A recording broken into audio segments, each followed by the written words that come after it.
Hey guys, welcome back to my channel. Today we're going to discuss redeeming Chase Ultimate Reward Points. If you're someone who's recently got one of the Chase cards, whether it be one of the Sapphire Preferred or Sapphire Reserve, where they have these elevated offers of up to 100,000 points when it comes to the sign-up bonuses, and you have all of these Chase Ultimate Reward Points saved up and you're looking to have a place to redeem them for good value, well, in this video, I'm going to go over some of my favorite ways to redeem Chase Ultimate Reward Points. But before I do that, I'm JP Knowledge, and here on this channel, I like to drop some knowledge on you about personal finance, savings, and how to maximize spend. If that's something you're interested in, please subscribe down below. Okay, so this video is specifically going to be for Chase Ultimate Reward Points. So if you happen to have the Chase Freedom Flex or the Chase Freedom Unlimited, those actually get cash back points that can be transferred over to Ultimate Reward Points, but you actually have to have one of these Sapphire cards or one of the business cards that actually end up getting Chase Ultimate Reward Points. So if you happen to have one of the Chase Freedom cards, you have to make sure you end up getting one of the cards that can actually get you Ultimate Reward Points to actually do these redemptions. So that's going to be the first thing. But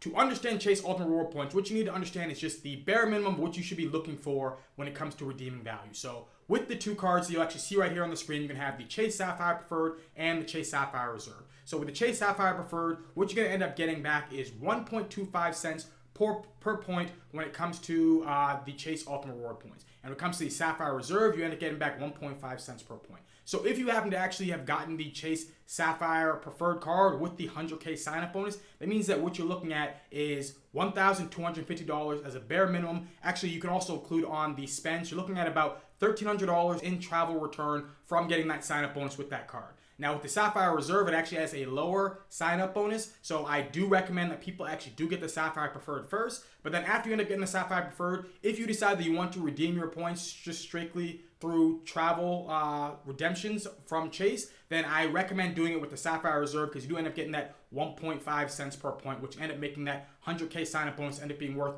$1,500 in travel rewards back. So that's the reason why I think that it's good to actually start with the Chase Sapphire Preferred, at least in the beginning, to actually get the higher sign-up bonus, but then switch over to Sapphire Reserve. But this should actually be the bare minimum of what you should be looking for when you end up getting redeeming value back for Chase. So the thing I like about Chase as compared to American Express is that it's kind of hard to actually, get terrible value from it. Like American Express actually has ways to use their membership reward points where you can actually end up getting pretty low value for your points. Whereas with Chase, it's kind of hard to mess up actually getting bad redemption value from it. You might not always get the best redemption out there, but typically you're actually going to get reasonable redemption for your Chase points. So the first one I'm going to end up showing you is going to end up being what I think is one of the best values out there, which is going to end up being transferring your points over to Virgin Atlantic to get a one-way flight from the US on the East Coast over to Europe. Now you can end up doing it in a business class flight and end up getting the Delta One business class. So how it ends up working is that Virgin Atlantic has a partnership with Delta. You can use 50,000 points from Virgin Atlantic to end up getting a first class or business class Delta One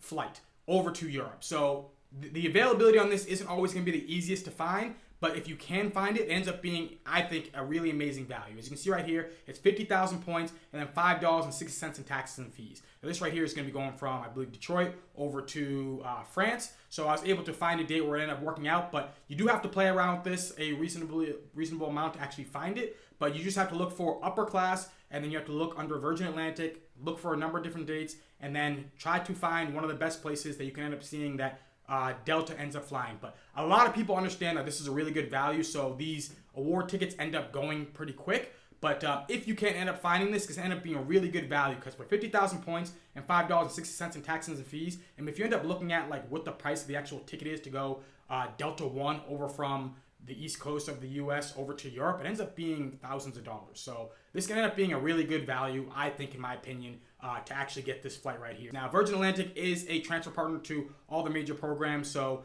while, yes, you can do this with Chase, you can do this with other programs, but as a whole, Virgin Atlantic is a great transfer partner. There's also a sweet spot with transferring your points over to Virgin Atlantic and then getting them with their partnership with ANA to get a first class round trip over to Japan, and ends up being 110,000 points if you end up doing it over from the West Coast, and I think it's 120,000 points over from the East Coast. So you can end up getting really good value from that right there. Now that one is even harder to find the actual availability on as compared to this, but if you are able to find it, and then you also have to call, but if you are able to find it and locate it, you can end up getting really, really good value from transferring your points over to Virgin Atlantic. The next one I'm going to have on here, and this is going to be my favorite as a whole, the one that I ended up actually putting all or most of my Chase points into is going to end up being the Hyatt program, because Hyatt has some really good value if you happen to actually stay at Hyatt Hotels. Now, if you happen to be someone who has like Airbnb and things like that, then maybe this isn't going to make as much sense for you. But if you happen to actually like to stay at Hyatt Hotels, then I think that you can get fantastic value from this, because with Hyatt, typically you end up getting about 2 cents per point with Hyatt. So that means that you're already going to end up getting more value than you would get from the 1.25 or the 1.5 cents from the Chase Sapphire Preferred or the Chase Sapphire Reserve. So right there, just transferring over to Hyatt points, knowing that you can actually end up getting really good value. I'm just going to show you a few examples right here. So for instance, you have right here the Hyatt House in Denver. As you can see right here that the purchase is actually end up costing $167. It doesn't actually have the taxes and fees on there. But if you end up looking at what it ended up being points-wise, this is a category 2 for Hyatt. So for points-wise, it ended up being 8,000 points. So that means that for 8,000 points, you're pretty much going to end up getting, it's a little bit over 2 cents per point if you end up adding on the taxes and fees. So another one that I'll show you right here is end up being if you want to do something that's more like luxurious. Now, everyone always wants to check out the Maldives. You'll see so many different videos on YouTube and all over Instagram of people traveling over there for honeymoons and whatever special occasions that they have. But the Hyatt Maldives is going to be one of the nicer hotels that you can get under the Hyatt program and transfer over your points and actually get really good value. So as you can see right here, the Hyatt Hotel in the Maldives, the lowest rooms end up being $1,045, and it goes all the way up. Now, if you decide you want to transfer over your points, this is actually end up being a Category 7 hotel. And as a Category 7 hotel, it's going to cost 30,000 points. So right there, you're going to end up getting more than 2 cents per point. You're going to end up getting over 3 cents per point from transferring your Chase points over to Hyatt and then using those points to book a hotel at the Maldives. Now, this doesn't actually happen to be the Maldives overwater bungalow villa on this one, unfortunately. You actually can't do that with points on here. I don't know if they actually end up upgrading you if you have status possibly to the overwater bungalow. As you can see here, the overwater bungalow is going to be $1,700. So you don't get that, but if you're fine with actually being over at one of the beach villas and using this over there, then this can end up being a really good value. If not, then I guess look at one of the other programs where you can end up booking it that way. But as a whole, this is, I think, fantastic value. Another one on here that I'll show you that you can actually get from Hyatt is if you actually want to do something that's super luxurious, is that Hyatt actually allows you to, at many of their hotels, you can actually book suites, standard suites, and premium suites using points. So the way you end up doing it is you end up looking right here. So I grabbed the Park Hyatt Zanzibar out in Tanzania. And if you look at it, so you can see the regular rooms, you can end up doing the Park King, ends up being $365. And you can see all the way down, it allows you to do, something up like the Presidential Suite or the Royal Residence. But if I end up going over to points, now this is end up being a Category 4, so it ends up being 15,000 points. The way that it ends up working out with the suites is it ends up being that if you want to get a premium suite, it ends up being double the amount of points. So you can see right here, a premium suite would end up being 30,000 points. So 30,000 points, you can end up getting that Royal Residence or the Zanzibar Presidential Suite. But if you look back at actually what the rate was for actually the prices of it, it ends up being that the Royal Residence ends up being $2,615. Now, you just got amazing value because it ends up being 30,000 points to get this massive room. Now, I don't need all that space. Maybe you're someone who wants to live just absolutely like a king and have this, royal residence room for you and a loved one as you go on some amazing trip out in Tanzania.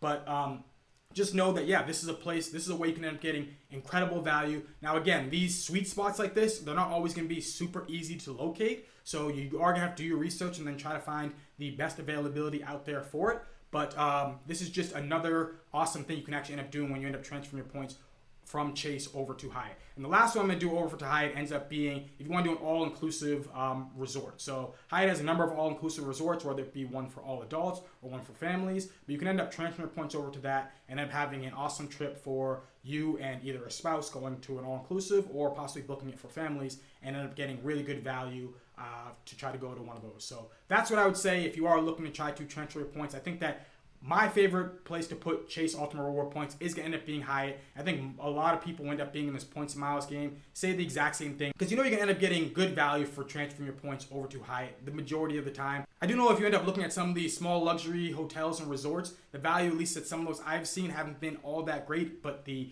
hotels end up being really nice, so you might not end up getting 2 cents per points at some of those. But as a whole, I think transferring your points over to Hyatt ends up being a really good place to put it, and that's the reason why I've made a number of videos on Hyatt Hotels. Another way you can actually transfer your points and get good value if you actually play the game right would be Southwest. So I'm not someone who flies Southwest normally, but if you actually happen to be someone who flies Southwest and you end up transferring over your Chase Ultimate Reward points, you actually can end up getting reasonable value from it if you decide you end up getting the Companion Pass. Now, the Companion Pass, I'm not going to go over the whole steps of the Companion Pass right here in the video, but pretty much if you end up collecting up 110,000 points in a calendar year from Southwest, you can end up getting a Companion Pass. You can end up taking someone else with you on the flights on Southwest. So if you end up doing that, you can end up having the entire year when you end up getting the Companion Pass, and then the next year, so you can pretty much end up having 2 years of having Companion Pass. And if you end up actually transferring over your points and redeeming them over with Southwest, you can essentially, I could say, like double your points in value, because now you can end up using those points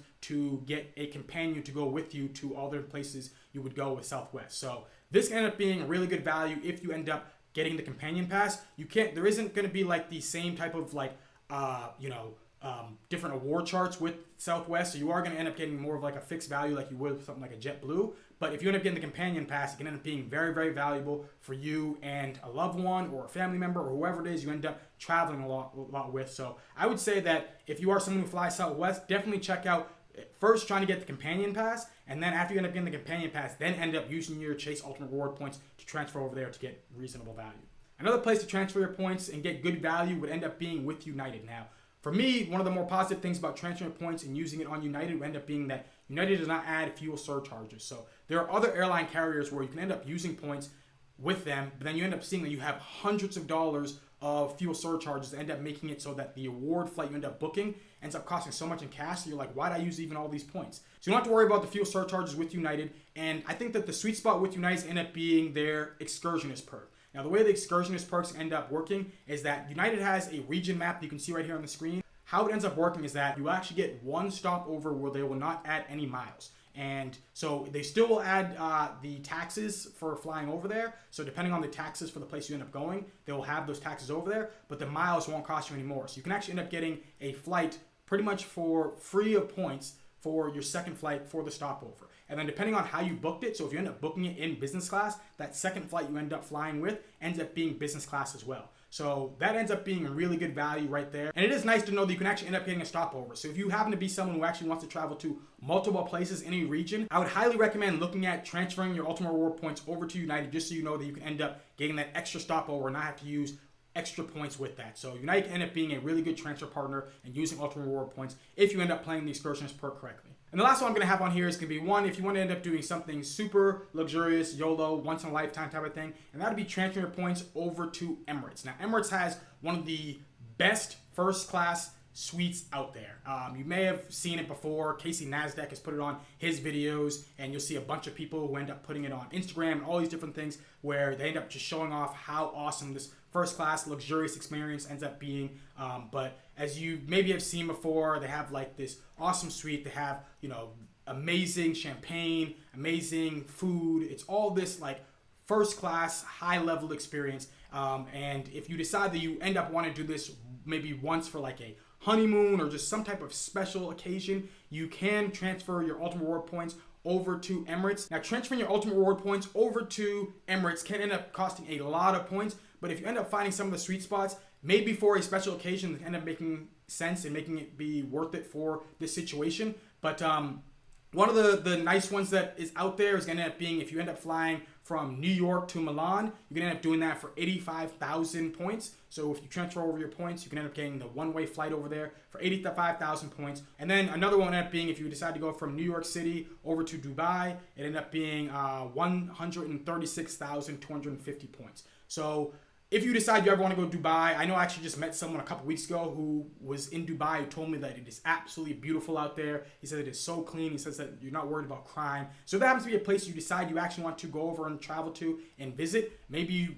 once, or if you happen to have just a lot of points saved up and you're just like, yeah, maybe I can do this a few times there and back. But that can end up being a place where you can end up transferring over your points and getting that super luxurious, super awesome and amazing flight. So I've never actually done Emirates first class. I don't know if I will do it, but maybe sometime in the future I'll just try it once just to see exactly what it's like. But I do know that there are a lot of people out there who do want to maybe do one of those YOLO flights. So this is one out there that I think that can end up being really, really awesome. but definitely check that out. But yeah, these end up being some of my favorite ways to use Chase Ultimate Reward points. Now, again, these are just my ways. There might end up being ways that you end up using the points end up working best for you. But if you happen to have the Chase Sapphire Preferred and you actually want to get the 1.5 cent value back from that card, what you can end up doing is after a year of having the Chase Sapphire Preferred, you can actually upgrade the card to the Chase Sapphire Reserve and then end up getting back 1.5 cents in redemption value from that card. But hope you enjoyed this video. If you have any questions, drop them down in the comment section down below. And if you like this video, hit that like button, hit that subscribe button, and have a beautiful rest of your day.